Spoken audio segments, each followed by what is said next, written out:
संजय तिलक।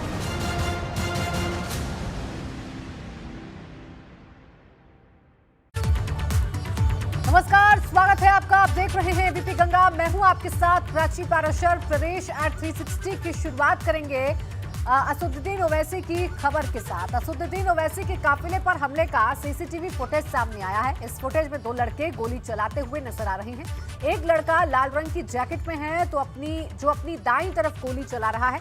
कुछ ही देर में गोली चलाने वाले लड़के की तरफ एक कार तेजी से आती है और ये लड़का गिर जाता है। तस्वीरें आप देखिए, ये है एक्सक्लूसिव तस्वीरें जो एबीपी गंगा के पास है। ये व्हाइट कार जो कि लाल कलर की जैकेट पहने हुए शख्स को गिरा देती है। जैसे ही ये शख्स गिरता है, व्हाइट कलर के एक और शख्स की एंट्री हो जाती है। व्हाइट कलर के कपड़े उसने पहने हैं और फिर इसके हाथ में भी हथियार है। ये भी ताबड़तोड़ गोलियां बरसाता हुआ नजर आता है। उसी दिशा में जिस दिशा में लाल जैकेट वाला शख्स गोलियां बरसा रहा था और टोल की तरफ ये बढ़ने लगता है गोलियां चलाते चलाते।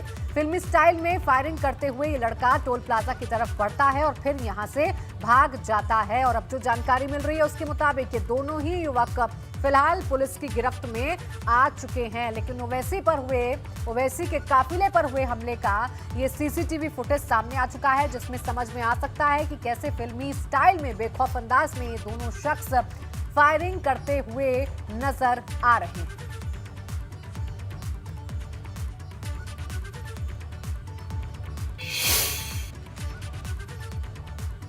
मेरठ में चुनाव प्रचार के बाद लौट रहे एआईएमआईएम अध्यक्ष असदुद्दीन के काफिले पर हमले के दोनों आरोपी गिरफ्तार कर लिए गए हैं।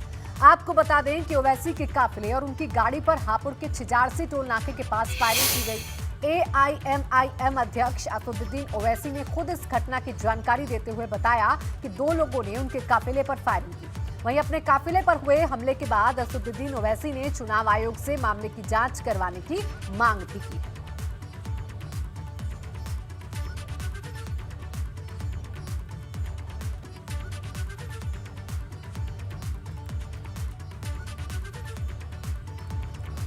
ये तस्वीरें देखिए, हम आपको दिखा रहे हैं। सीसीटीवी फुटेज सामने आ गया। कई राउंड फायरिंग की गई। छिजारसी टोल प्लाजा का ये पूरा मामला है।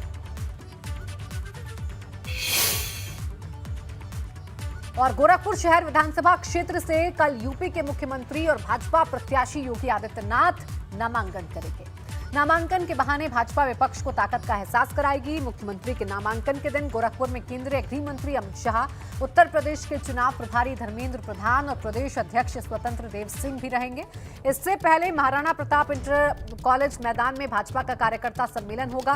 केंद्रीय गृह मंत्री और मुख्यमंत्री कार्यकर्ता सम्मेलन को संबोधित करेंगे। फिर नामांकन पत्र दाखिल किया जाएगा। गृह मंत्री अमित शाह उनके साथ इस दौरान मौजूद रहेंगे, संबोधित करेंगे कार्यकर्ता सम्मेलन को और फिर नामांकन दाखिल किया जाएगा। इसके अलावा आपको बताएं, गृह मंत्री गोरखनाथ मंदिर भी जाएंगे और गुरु गोरखनाथ का दर्शन पूजन करके आगामी विधानसभा चुनाव में जीत का आशीर्वाद मांगेंगे।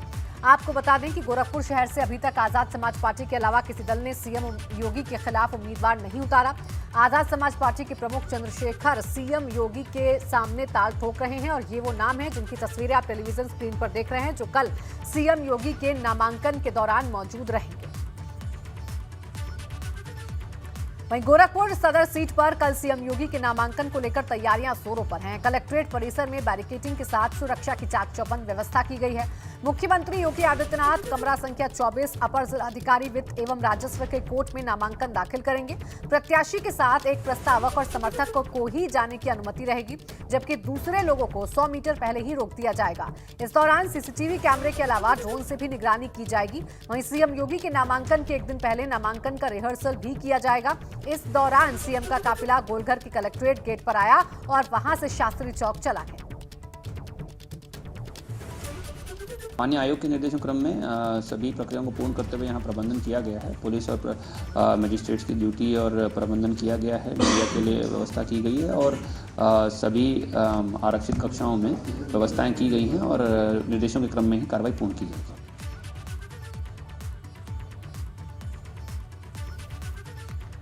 डिप्टी सीएम केशव प्रसाद मौर्य ने कौशाम्बी की सिराथू सीट से नामांकन दाखिल कर दिया है। केशव मौर्य के नामांकन के बाद रोड शो भी हुआ। इस दौरान भाजपा अध्यक्ष जेपी नड्डा, यूपी चुनाव प्रभारी धर्मेंद्र प्रधान, केंद्रीय मंत्री अनुप्रिया पटेल और सांसद रीता बहुगुणा जोशी भी मंच पर मौजूद रहे। वहीं केशव प्रसाद मौर्य ने कहा कि 10 मार्च को समाजवादी पार्टी समाप्तवादी पार्टी हुई। सिराथू विधानसभा क्षेत्र जो है मेरे लिए कोई प्रत्याशी की भूमिका में मैं यहाँ चुनाव लड़ रहा हूँ इस नाते नहीं है, बल्कि यहाँ का हर कार्यकर्ता, यहाँ की एक एक जनता भारतीय जनता पार्टी का प्रत्याशी है, वही चुनाव लड़ रहे हैं, वही चुनाव जिता रहे हैं। मार्च समाजवादी पार्टी समाप्तवादी पार्टी होगी, इसका विश्वास रखिए। और बड़ी खबर इस वक्त आपको बता रहे हैं। बड़ी खबर यह है कि आम आदमी पार्टी ने एक और लिस्ट जारी कर दी है। आम आदमी पार्टी ने 19 उम्मीदवारों के नाम का ऐलान कर दिया है। बलरामपुर से उदय चंद पासवान को आम आदमी पार्टी ने टिकट दिया है। तुलसीपुर से हिदायतुल्लाह शाह को आपने टिकट दिया है। रुधौली से पुष्कर आदित्य सिंह को आपने टिकट दिया है। चकिया से रविशंकर पहलवान को आपने टिकट दिया है। रामपुर कारखान से कौशल किशोर मणि को आम आदमी पार्टी ने उम्मीदवार बनाया है। कैंपरियागंज से कौशल कुमार सिंह को आम आदमी पार्टी ने अपना उम्मीदवार चुना है। आम आदमी पार्टी के उत्तर प्रदेश प्रभारी संजय सिंह आज आगरा में थे। वो अपने प्रत्याशियों के लिए समर्थन मांगने पहुंचे थे। ऐसे में एबीपी गंगा से बात करते हुए उन्होंने योगी आदित्यनाथ सरकार पर हमला बोला और यूपी में आम आदमी पार्टी की सरकार बनने की बात कही। उनसे बात की संवाददाता नितिन उपाध्याय ने। आम आदमी पार्टी के उत्तर प्रदेश प्रभारी संजय सिंह हमारे साथ हैं। किस तरह से देख रहे हैं? अब तो पूरी तरह से चुनावी समर में उतर आए हैं। संजय जी, क्या माहौल लग रहा है? उत्तर प्रदेश के माहौल को बिगाड़ने का काम भारतीय जनता पार्टी कर रही है। बीजेपी के पास कोई मुद्दा नहीं। आदित्यनाथ जी पूरे चुनाव को एक नफरत की बुनियाद पे लड़ना चाहते हैं। ना उन्होंने शिक्षा में क्या किया बताने के पास उनके पास कुछ नहीं। कोरोना में उन्होंने क्या किया बताने के लिए कुछ नहीं। रोजगार देने के लिए क्या किया बताने के लिए कुछ नहीं। स्वास्थ्य व्यवस्था ठीक करने के लिए क्या किया बताने के लिए कुछ नहीं। तो यूपी को बर्बाद करके लगातार कहा जाए तेज हो गई है, बयानबाजी तेज हो गई है लगातार। इसको लेकर समाजवादी पार्टी ने चिट्ठी लिखी है, कहा है ये जो मुख्यमंत्री की सबक सिखाएगी, यूपी की जनता भाजपा को सबक सिखाएगी। 1 साल तक किसानों को सड़क पर बिठाल के रखा, सबको, नौजवानों को पीटते। अभी प्रयागराज में पीटे गए नौजवान, मैंने पार्लियामेंट में उनका मुद्दा उठाया। रेलवे भर्ती बोर्ड में बेईमानी की इन लोगों ने। तो कुल मिला के एक ऐसी सरकार उत्तर प्रदेश के अंदर चल रही है जो ठोको नीति के आधार पर उत्तर प्रदेश को चलाना चाहते हैं। तो इस मिलाने वाले हैं पोस्ट अलायंस को एसपीआरएलडी से। आम आदमी पार्टी पूरी मजबूती से चुनाव लड़ रही है। आम आदमी पार्टी सारी 403 सीटों पे लड़ रही है। सीटें आने वाली है, ये जनता को तय करने दीजिए। तय करेगी। तो आप समझ सकते हैं संजय सिंह आम आदमी पार्टी के कहा जाए प्रमुख नेता हैं और ऐसे में आज वो आगरा पहुंचे हुए हैं। उनका कहना है कि जनता तय करेगी, लेकिन बीजेपी सरकार ठोको नीति पर चल रही है और ये सारी चीजें पब्लिक देख रही है और वोट करके कहीं ना कहीं वो बीजेपी को बाहर करेगी। आगरा से नितिन उपाध्याय। कांग्रेस महासचिव प्रियंका गांधी भी आज बुलंदशहर में ही रही और बुलंदशहर में ही अखिलेश यादव भी समाजवादी विजय यात्रा निकाल रहे थे।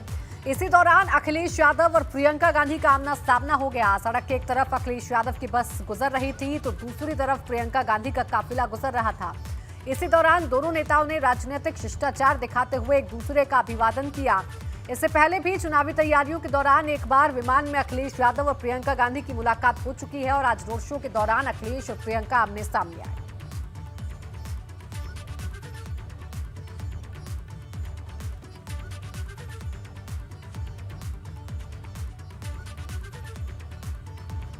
तो ये तस्वीरें हम आपको दिखा रहे हैं। तस्वीरें बुलंदशहर की हैं। दोनों ही नेताओं का काफिला जब एक दूसरे से टकराया तो दोनों ने हाथ हिलाकर एक दूसरे को अभिवादन किया।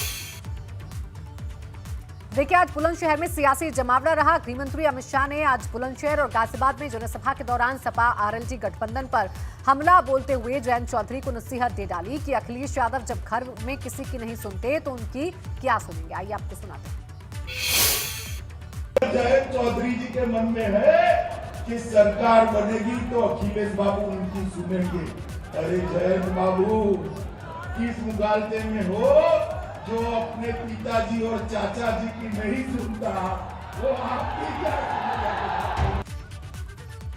आज पूरे उत्तर प्रदेश में अगर कहीं पर भी माफिया दिखाई पड़ता है तो 3 ही जगह पे माफिया दिखाई पड़ता है। 3 जगह, एक तो उत्तर प्रदेश के बाहर है, दूसरा जेल में है और तीसरा समाजवादी पार्टी की विधायकों की प्रत्याशियों की सूची। उत्तर प्रदेश में चौथे चरण में 9 जिलों की 59 सीटों के लिए कुल 852 प्रत्याशियों ने नामांकन किया, जिसमें सबसे ज्यादा लखनऊ की बख्शी का तालाब सीट के लिए 24 और सरोजनी नगर सीट के लिए 23 उम्मीदवारों ने नामांकन किया। कल नामांकन पत्रों की जांच होगी, जबकि 7 फरवरी को नामांकन वापसी का अंतिम दिन।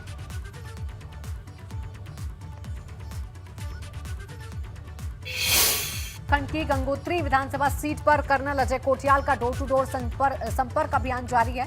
बर्फबारी की वजह से भले ही पारा गिरा हुआ हो, लेकिन सियासत का पारा हाई है। बर्फीले मौसम के बीच कोठियाल चुनाव प्रचार में जुटे हुए हैं। एक तरफ अजय कोठियाल पूजा अर्चना कर रहे हैं, तो दूसरी तरफ बर्फीले मौसम में भी चुनाव प्रचार कर रहे हैं।